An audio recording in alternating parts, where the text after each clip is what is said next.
Donc là, nous allons maintenant passer à la création d'un premier projet Spring Boot et initialiser aussi l'environnement de développement Spring Boot.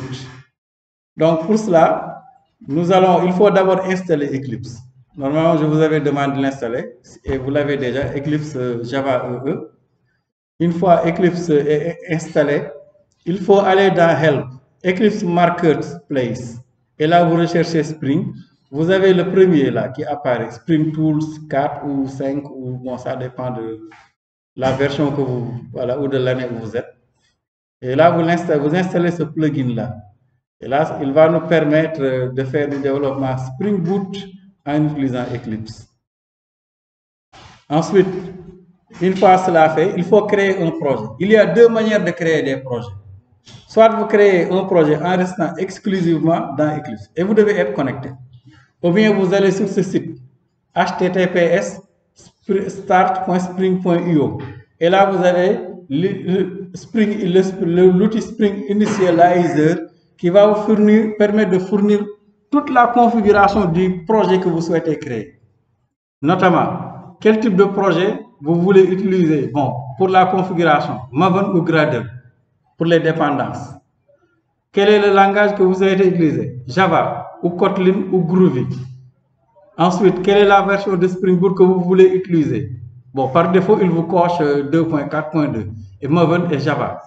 Ensuite, vous allez spécifier maintenant quel est le nom de votre projet, mettre une description, quels sont les noms des packages, quel est le groupe qui regroupe peut-être, parce que vous pouvez avoir plusieurs microservices que vous regroupez avec plusieurs articles, donc dans un même groupe, etc.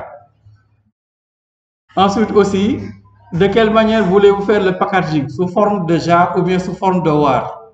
Ensuite, vous cliquez ici pour ajouter les dépendances. Et là, vous allez accéder au starter, et notamment Spring Web qu'il faut obligatoirement mettre. Vous avez DevTools, vous avez les dépendances pour Postgres, vous avez les dépendances pour Spring Security, les dépendances pour, voilà, tout ce que nous allons faire. Vous les rajoutez. Donc, Spring Initializer va vous permettre de composer votre application selon vos besoins. Et ça, c'est intéressant. C'est comme quand vous arrivez, voilà, au niveau du restaurant pour faire une commande. Là, vous vous dites, je veux tel plat. Et là-bas, de l'autre côté, lui, il va s'occuper de tout composer et de tout venir vous livrer. Vous ne faites que consommer. Voilà. Donc, voici pour les dépendances. Vous cliquez sur dépendances et vous recherchez. Donc, vous écrivez simplement le nom. Par exemple, Spring Web. Ensuite, on va mettre, bon, Lombok. Je vais vous le montrer. Il est très intéressant. Voilà, il permet, parce que vous avez vu ici, bon, malheureusement, il n'y a pas de générateur. Mais on perd toujours du temps à créer une classe. Une fois déclaré les attributs, générer le getter, générer les setters, générer une classe, les constructeurs, générer une méthode toString ou une méthode qui compare les objets. Bon, Lombok permet d'utiliser des annotations. Par exemple, quand vous mettez @data, immédiatement, vous n'avez pas besoin d'implémenter ni de constructeur, ni de getter. Bon, construire avec argument, ni getter, ni setter, ni méthode toString. C'est disponible automatiquement. Il est très très pratique. Lombok. Donc, nous allons voir après, bon, peut-être je vous le présenterai. Ensuite, vous avez bon, d'autres éléments que, bon, au besoin, nous les utilisons. Mais au départ, nous allons utiliser Spring Web, Spring Data JPA, MySQL Server. Bon, je vais rajouter aussi les autres une bonne fois pour toutes. Postgres, le starter pour Postgres, le starter pour Spring Security. Nous allons rajouter le starter pour qui d'autre encore? On va voir. D'autres starters qui concernent les autres parties du cours. Et maintenant, une fois ceci fait, attention ici aussi. Pour la version de Java, il va vous proposer d'utiliser la version 11. Mais si vous pouvez utiliser la version 8, c'est mieux. Bon, la version 11, quand je l'ai utilisée, quand vous déployez sur Heroku, vous allez rencontrer des problèmes là-bas. Et vous serez après obligé de revenir à nouveau, changer la version au niveau du fichier POM, ensuite refaire un push sur Git, etc. Mais le mieux, c'est une bonne fois pour toutes de mettre la version. Peut-être c'est moi qui rencontre des difficultés. Bon, vous pouvez aussi tester avec la version 11. Mais quand je vais créer le projet tout à l'heure, je vais choisir la version 8. Voilà. Donc, je vous montre et ensuite on va créer un projet ensemble. Donc, après, une fois ceci fait, donc vous cliquez sur Generate et là, vous allez télécharger un fichier zip qu'il va falloir dézipper.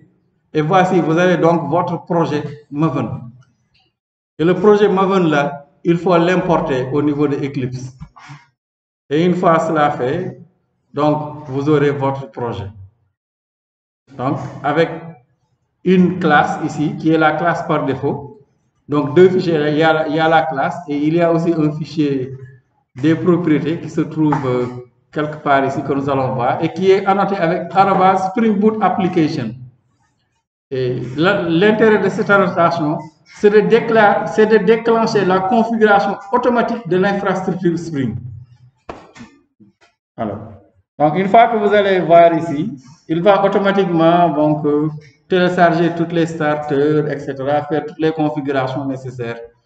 Voilà, sans pour autant que vous n'écrivez une seule ligne de code.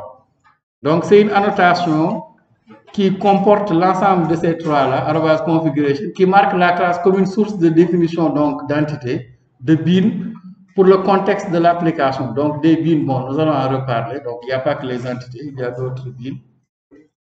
Donc il embarque aussi l'annotation enable auto-configuration qui va indiquer à Spring Boot de commencer à ajouter des bins en fonction des paramètres de chemin. Hein?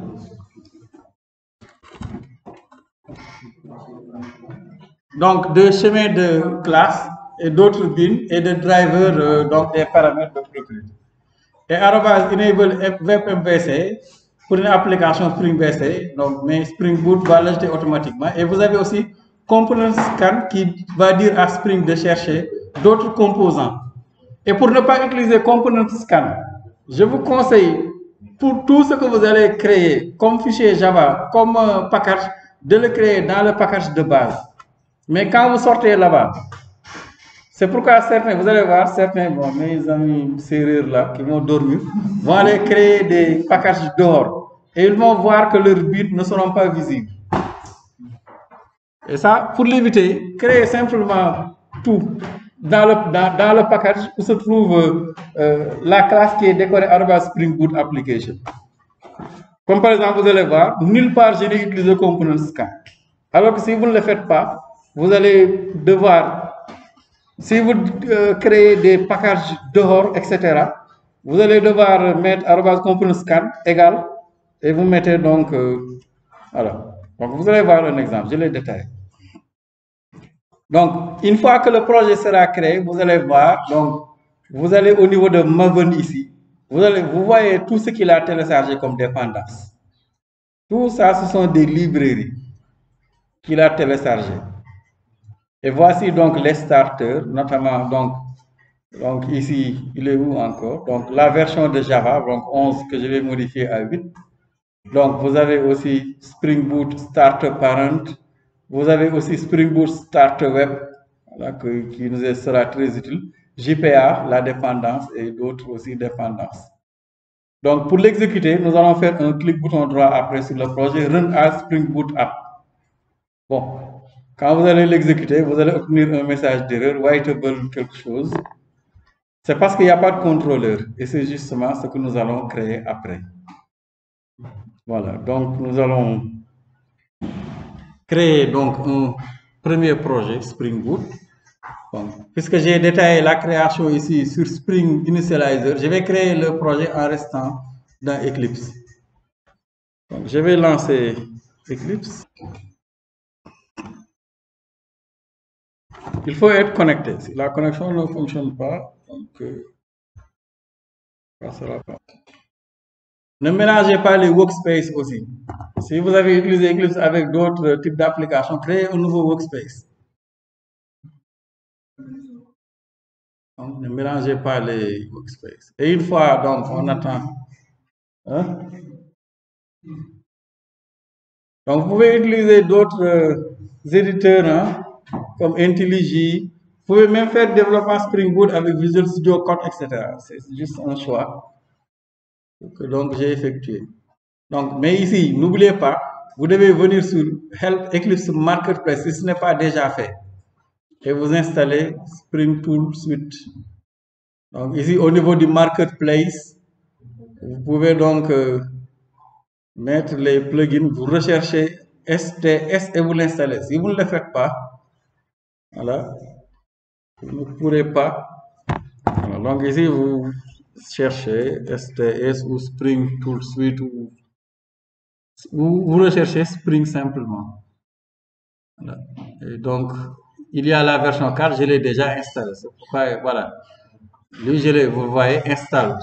Donc, moi, j'ai installé Spring Tool 4. Voilà, Spring Tool Suite 4. Vous recherchez STS ou Spring et vous l'installez. Ça, c'est un plugin. Donc, je l'ai déjà installé. Donc, je vais maintenant créer un nouveau projet. Donc, File, New. Voilà, et vous venez sur Other.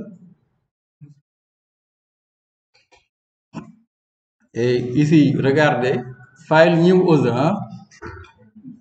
File, New, Other.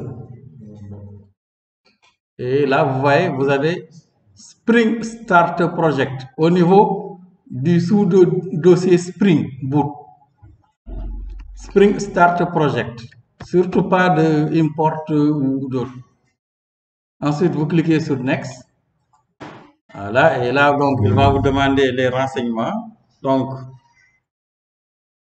je vais changer le nom. Je vais l'appeler, par exemple, MasterGL. Vous pouvez mettre un autre nom. La type Maven, bien sûr, pas Gradle. Je pense que vous connaissez même pas Gradle. Ou bien, nous l'avons utilisé avec Android, voilà. Mais utilisez Maven. Ensuite, type de packaging jar, on ne change pas. Langage aussi, comme dans Spring Initializer, Java, Kotlin ou Groovy, donc Java. Version, je mets la version 8, comme ça, je n'aurai pas à le modifier. Vous pouvez aussi laisser la version 11. Et là, comme package, je mets sn.ut.7.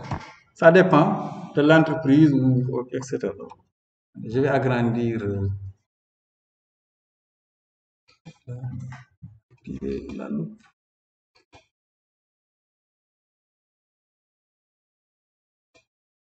Voilà. Donc, MasterGL, donc sn.ut.7. Attends, qu'est-ce qu'il y avait là? Comme point? Oh, comme point, exemple. Bon, je laisse le nom. Ou bien je mets sn.ut.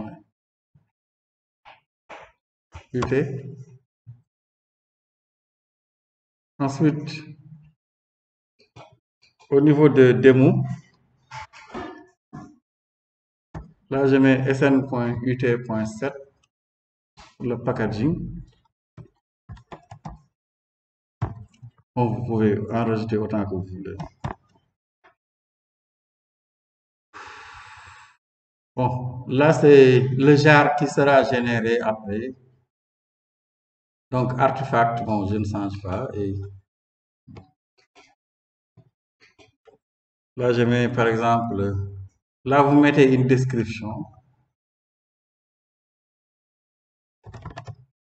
Exemple de projet Spring Boot, bon, etc.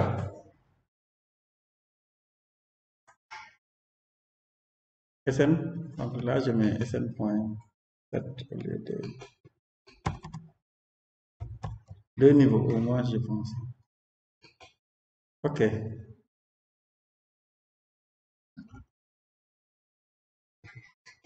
Voilà, donc là, c'est bon. Une fois ceci fait, vous avez tout spécifié ici. Vous cliquez sur Next. Voilà, et là, il va falloir ajouter les dépendances dont vous aurez besoin. Donc là, vous recherchez simple. Donc les dépendances sont rangées ici par catégorie. Voilà, donc il y a la dépendance web. Donc je recherche web. Oh là là. Et là, je sélectionne Spring Web. Oups. Bon, je vais enlever le zoom, là, ça me perturbe. Je sélectionne Spring Web, vous voyez. Donc, vous recherchez Web, ensuite Spring Web. Bon, si vous voulez aussi des moteurs de template, vous avez TeamLeaf aussi, FreeMaker, etc. Donc, c'est la seule dépendance web pour le moment dont j'ai besoin. Ensuite, je vais chercher qui d'autre? DevTools, installez-le.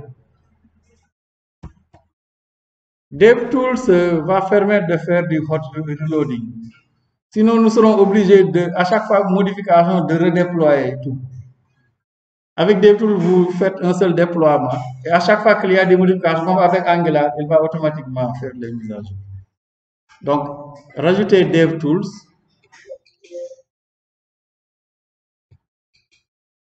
Voilà. Ensuite, quelle autre dépendance? Bon, MySQL. Donc, vous recherchez MySQL et vous avez MySQL Driver. Ensuite, il y a aussi Postgre. Et vous rajoutez le driver. Ensuite, on a aussi besoin de la dépendance de Spring Security.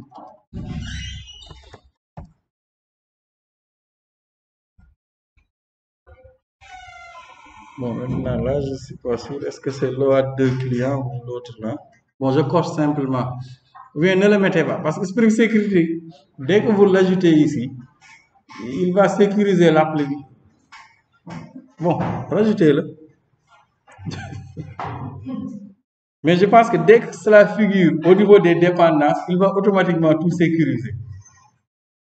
Mais néanmoins, mettons-le. Après, on va le désactiver si on le voit apparaître. Donc, Spring Security. Voilà, et c'est bon. Hein. Il y en a d'autres, hein, vous regardez, il y a tout. Hein. Vous recherchez, donc ici, vous pouvez parcourir. Il y a Amazon Web Services. Pour les entrées-sorties aussi, Java Mail Sender, si vous voulez envoyer des mails. Hein. Il y a les bases de données NoSQL comme, donc tout ce comme Elasticsearch, MongoDB, Cassandra. Donc tout est là. Hein. Microsoft Azure. Bon, pour faire du DevOps aussi, avec Actior, de l'opérationnalisation. Voilà, Spring Cloud aussi, etc. Donc voilà. Donc ici, voilà mes 4 starters que j'ai spécifiés. Donc, web, sécurité, les bases de données MySQL, Postgre et DevTools. Voilà. Voilà, pour le moment, bon, vous pouvez aussi en rajouter d'autres. Vous cliquez après sur Next pour continuer. Là, il vous montre ici voilà, quelques. Ensuite, vous cliquez sur Finish. Et là, ça va dépendre de la vitesse de votre connexion. Surtout ne l'interrompez pas tant qu'il n'a pas terminé. Sinon, vous n'aurez pas un bon projet. Donc là, si vous regardez ici, il est en train d'importer.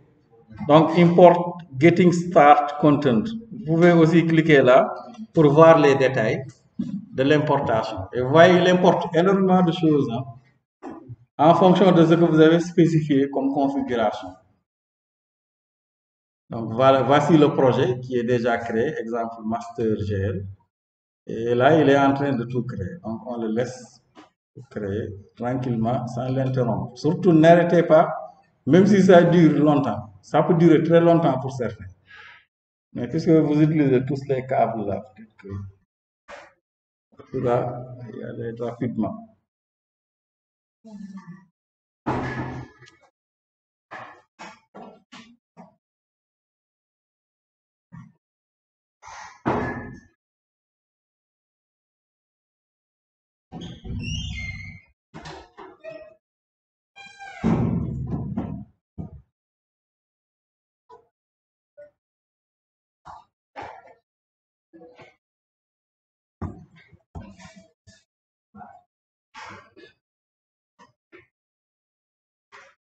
Donc là, il crée le projet Maven.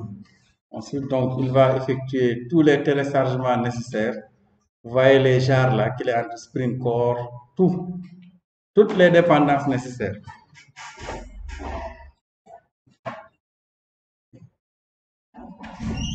La durée dépend un peu de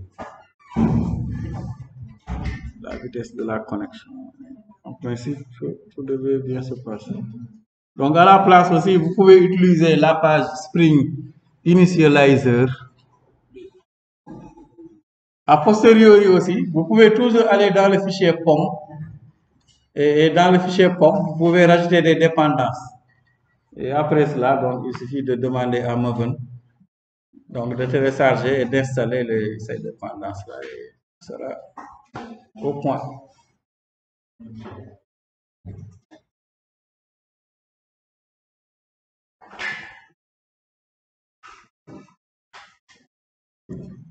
Donc, un cours qu'il faut prendre le temps d'approfondir sur certains aspects. Donc ici, ce n'est que la partie apéisation qui nous intéresse.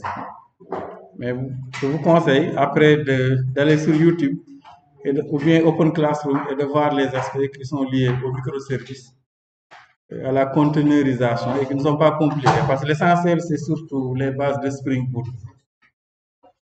Le reste, ce sont des outils simplement qu'on utilise. Donc, notre style architectural qui vient en plus avec les conteneurs.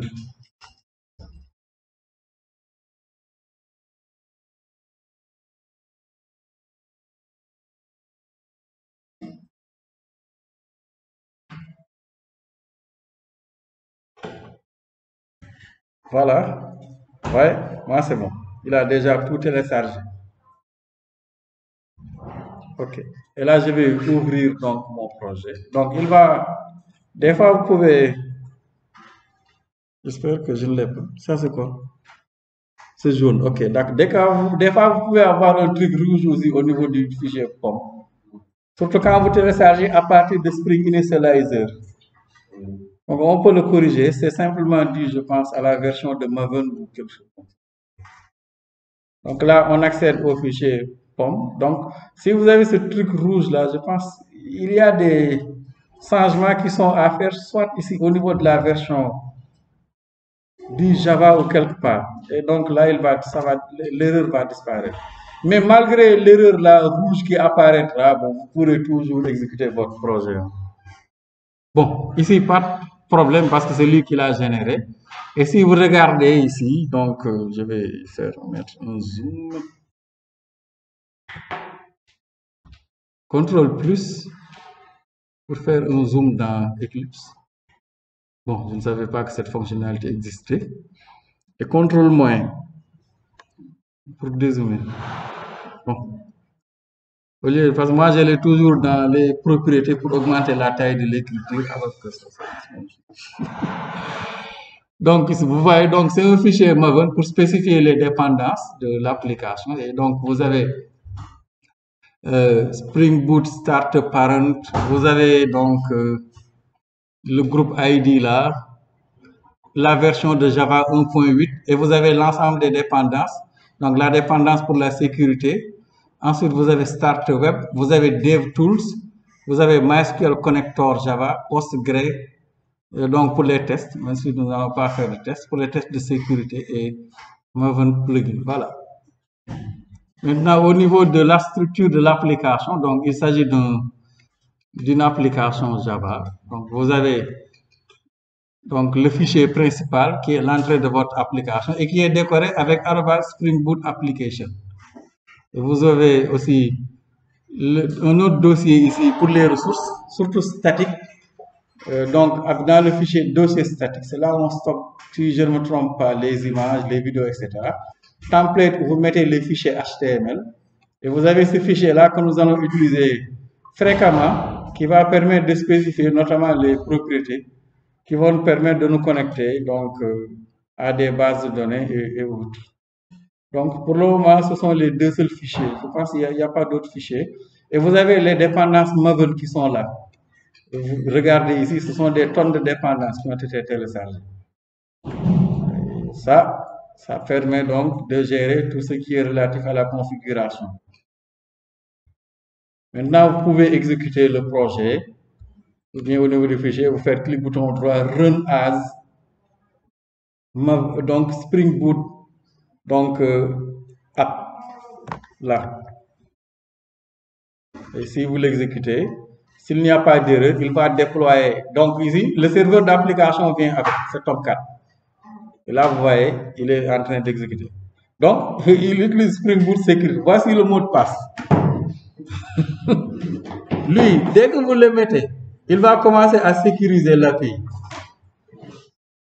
Donc, quand nous allons aller à HTTP logROS 8080, bon, ou bien quand on va accéder à une ressource, il va automatiquement nous afficher une page de login. C'est pourquoi j'hésitais à le désactiver, parce que finalement, je l'ai enlevé. C'est pourquoi je l'ai mis voilà, en dernier, parce que je l'ai retrouvé entre la partie front et la partie back-end, et je ne voyais pas comment le contourner. Ça, c'est l'une des raisons pour lesquelles je l'ai désactivé. Parce que quand la partie front se connecte à la partie back, c'est automatique. Il n'y a personne qui va être là à saisir des logins et des mots de passe. Bon, finalement, je l'ai enlevé et ramené en dernier en exemple, le temps que j'étudie mieux les aspects qui sont autour de Spring Security. Maintenant, regardez aussi, quelque part, il vous a écrit une ligne intéressante. Donc, là, la dernière ligne, regardez ici. Donc, started, donc l'application qu'on a donnée, donc avec le temps que ça a pris. Regardez que Tomcat a été initialisé au niveau du port 8080, donc le serveur d'application. Hein? Et donc, nous pouvons maintenant aller tester l'application, donc Tomcat Start à port 8080. Donc là, il ne va pas vous ouvrir la fenêtre comme quand on travaille avec Angular. Donc vous venez ici, vous mettez HTTP localhost 8080. Donc localhost 8080, port 8080, que vous pouvez aussi modifier. Vous voyez Spring Security. Ça, cette page, nous l'avons nulle part dedans. Il sécurise déjà. Ça, c'est Spring Security qui gère cela automatiquement. Maintenant, la sécurité là, nous allons voir que nous allons le modifier et ne pas utiliser. Je pense que ça, c'est JWT. Je ne me trompe pas. Mais on peut se connecter en utilisant simplement notre compte Gmail. C'est ce que nous allons voir avec Spring Security. Donc là, pour vous connecter, c'est admin, mais vous devez mettre ce mot de passe là. Donc vous revenez ici au niveau de votre console. Vous copiez le mot de passe, CTRL-C, et vous le collez ici. CTRL-V. Oups. Bon, pour le login, c'est pas admin. Oh. Pour le login, c'est quoi encore? Hein? Le login. C'est pas admin.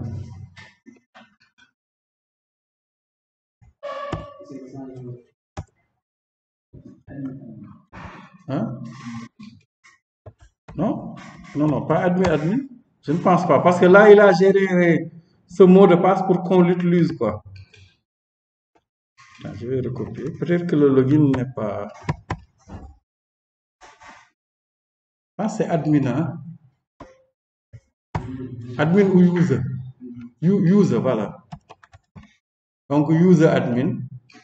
Voilà. Et là, on accède à l'application qui est sécurisée.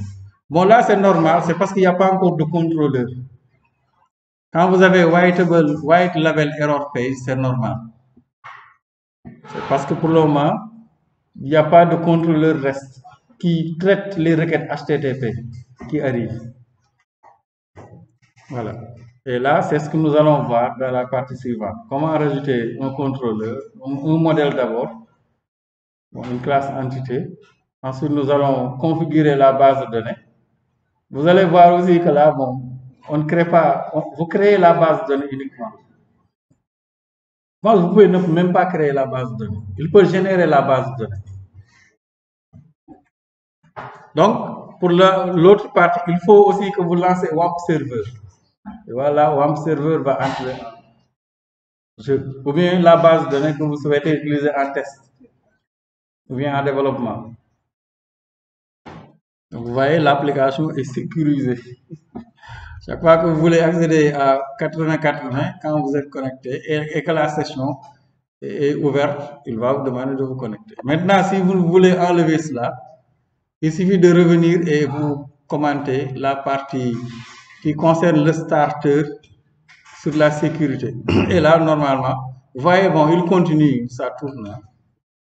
Ça, c'est parce qu'on utilise DevTools. Regardez, quand je vais faire la modification, automatiquement, comme avec le hot reloading de Dart ou bien de l'autre là, on montre pas, voilà, c'est ça. Donc, je vais chercher le starter et je vais le commenter. Je sélectionne CTRL/. Bien, CTRL/ ne fonctionne pas. Donc, ici, comment.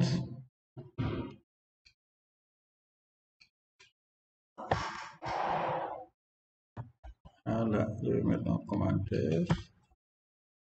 Voilà, je commente la dépendance. Vous voyez immédiatement ici. Donc, il a rechargé le tout. Voilà, cette fois-ci, il n'y a pas de, en principe, de quelque chose qui soit lié à la sécurité. Voilà. Donc, j'accède directement. Bon, je vais le lancer sur Firefox où la session n'existe pas. Donc, pour vérifier.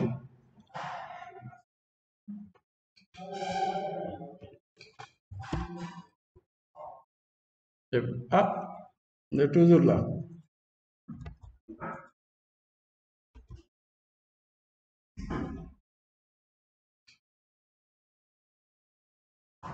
Ah, il y a un autre, le test là. Bon, je vais aussi commenter le test pour voir.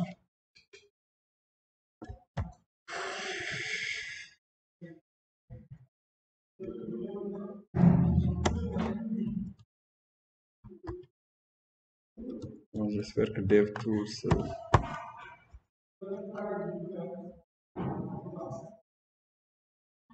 J'ai l'impression qu'il le garde toujours. Bon, je vais arrêter peut-être et réexécuter le projet.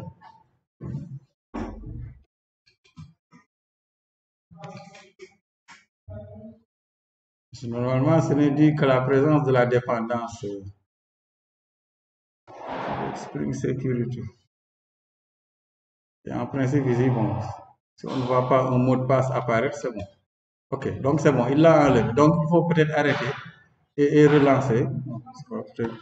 Le fait que ça soit lié à autre chose. Donc ici, quand je recharge, vous voyez, j'entre directement. Bon, c'est parce que ici, il n'y a aucune route qui mette à login. Donc ici, j'entre directement. Donc, le seul fait que Spring Security soit présent, la dépendance soit présente au niveau des dépendances suffit.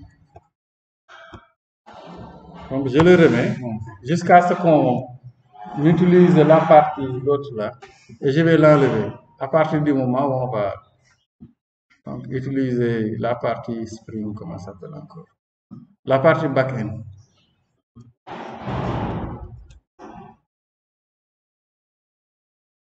Voilà.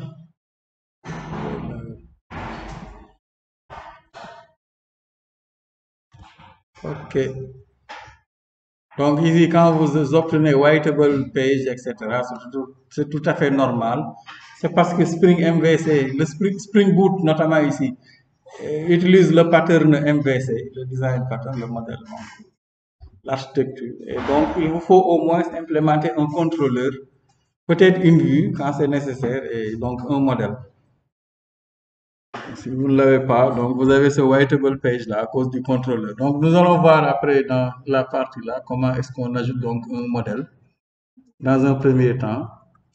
Voilà, c'est juste une classe que l'on utilise. Ensuite, après le modèle, nous allons configurer la base de données et ensuite créer donc voilà, le repository, donc, qui va permettre d'utiliser donc l'instance de Spring JPA qui va permettre de manipuler les données pour faire les opérations CRUD. À la suite de cela, nous allons créer un service qui expose donc la partie média et qui va utiliser le repository. Et enfin, créer le contrôleur qui expose les services de l'API REST. Bon, peut-être 10 minutes de pause. Pas 5 minutes, hein, 10 minutes de pause seulement.